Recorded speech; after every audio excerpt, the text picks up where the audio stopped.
Hello! Thanks for clicking on my video. Let's just get right into it.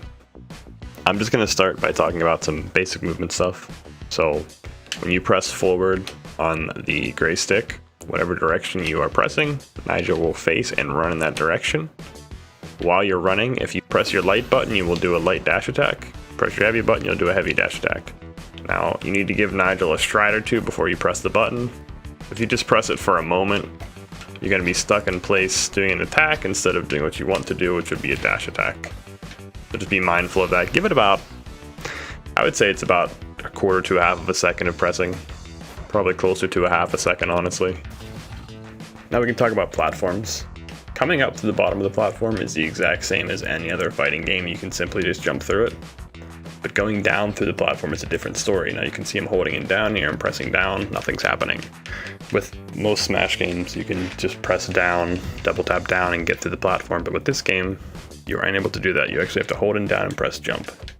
I'd imagine they added this functionality in to allow you to hold it down and input other attacks without having any sort of issue, but also with the wave dashing mechanic implemented, which we'll talk about in a little bit. I'm sure it was really hard to wave dash on these platforms with the standard functionality of you hitting down over and over again. You probably just fell right through, so they added in this extra functionality to prevent players from being unable to wave dash on platforms.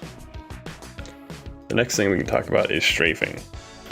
Usually when you're running back and forth, your character will turn whatever direction you're running, which usually is okay, but in a few situations it's not okay. Like if Sandy is rushing me down and I'm trying to get some space in between us, if I'm running away and not facing Sandy, I don't really have very many movement options. I mean, I can like turn and attack as I'm running away, but I'm sacrificing speed there as I'm doing that, you know? Like I can't just consistently run backwards and attack. But with a strafe button, which in this game is left trigger on most controllers, I can hold in left trigger, run backwards, and I can attack without sacrificing any speed whatsoever. I'm just holding in right the entire time and pressing attack buttons. And I'm free to move backwards. Now if you're doing something like a strong attack or a projectile, it does slow your movement around. I'm holding right the entire time there. But if you do a light attack, your movement is completely unimpeded. You can just spam light attacks. The next topic we can talk about is air dashing, another new mechanic to this game. Anytime you leave the ground, you're given access to one air dodge in whatever direction you choose. You have the option of 8 directions, your standard up, down, left, right, and then the in-between directions. It's important to note that the dash does not make you invincible. I can turn on your hitbox. Yellow means you're vulnerable. I can show you that by knocking Sandy off the edge here. She'll get up, she's blue. Blue means you're invincible. So if I'm yellow, I am vulnerable. And you can see anytime I dash in the air, I'm completely vulnerable. There is no invulnerability with dashing, so keep that in mind. Another thing to keep in mind with dashing is that dashing downwards is actually much faster than dashing in any other direction. So here's dashing up, here's dashing to the right, the left, here's dashing down.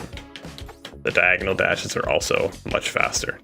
But dashes are very versatile. Dashes are one of the reasons why this game is so much fun, and so there's so many mix-up options. It's because you can dash in 8 different directions. You also have your special and some moves, like Nigel's special move is a mix-up as well.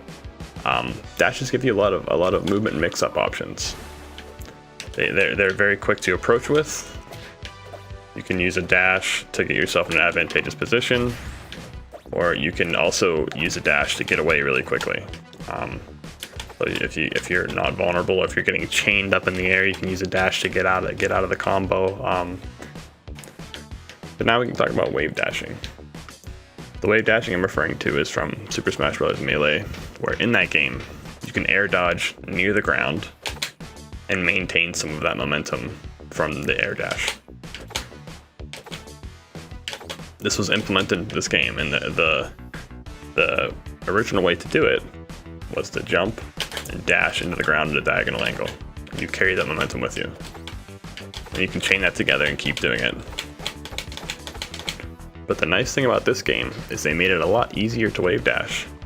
All you have to do is press your jump button, your block button, and hold in the direction of your choice, and you don't even have to leave the ground.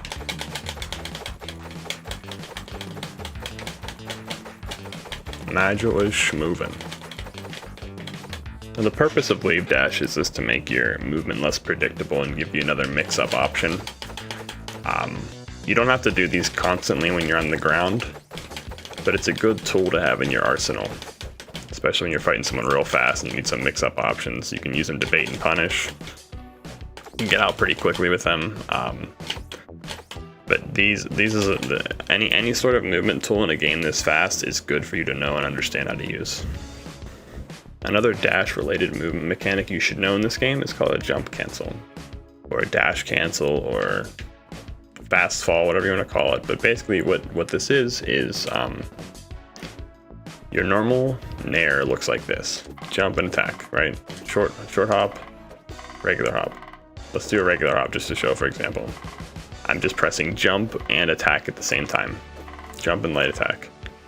If I would do a downwards dash at the end of this, look how much faster it comes out. And the important thing here is that I'm only vulnerable for a few frames. And you can do this with every attack. You can do it with the up air. Now I can't do it with Nigel's down air, but you can do it with other people's down air. Nigel's down air is a momentum changer, which is really fun and also hilarious. But you cannot momentum cancel, jump cancel, dash cancel, whatever you want to call it, any sort of attack that changes your character's momentum. But you can also use these dash cancels with strong attacks. If I do a standard jump neutral attack, I have some wind up on this attack.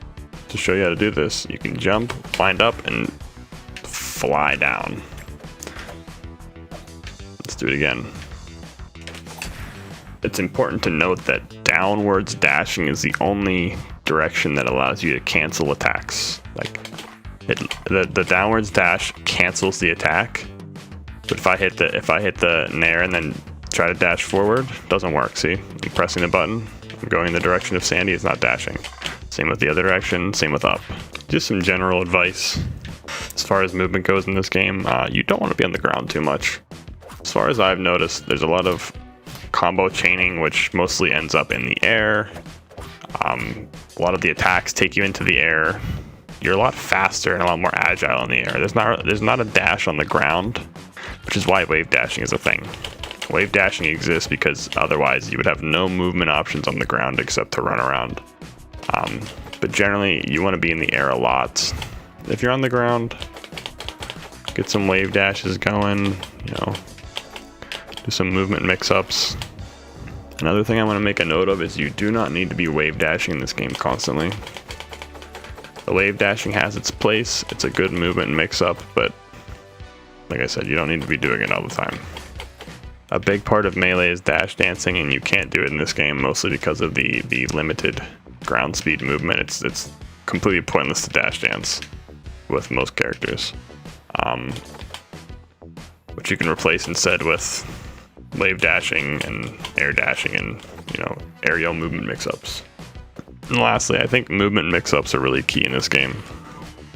The stronger your movement is and the more movement techniques you have in your arsenal, the more you're going to be able to mix up and confuse your opponent and keep them on their toes. If you're just running around on the ground the whole match, they're going to know you're going to be running around on the ground, they're going to punish you for it. But if you're in the air, you're doing some wacky mix-ups, you're wave dashing around. If you're chaining your up special with different variations of dashes in order to get back onto the stage or ledge grab, movement mix-ups are very, very key and neutral in recovering from above and from getting back to ledge. So recovering from above, especially when you're trying to recover from above after being comboed or mid-combo, they'll just wait on the ground for you oftentimes and try to pick out where you're going because you don't have any sort of invincibility on the way back down. No invincibility in the air. So you kind of want to have a dash on hand in order to mix it up. Maybe come down on Sandy and go upwards, up diagonal, come down hard at her. There's a bunch of different mix-ups you can do, but I say all this to say that movement is really important in this game. You should practice your movement, get really good at techniques, and try to mix it up as much as possible. Thank you for watching. I really appreciate your time. If there's something you think I forgot to mention or you'd like to elaborate on or whatever you'd like to say, just feel free to leave a comment and let me know. I appreciate you guys watching. I'll see you on the next one.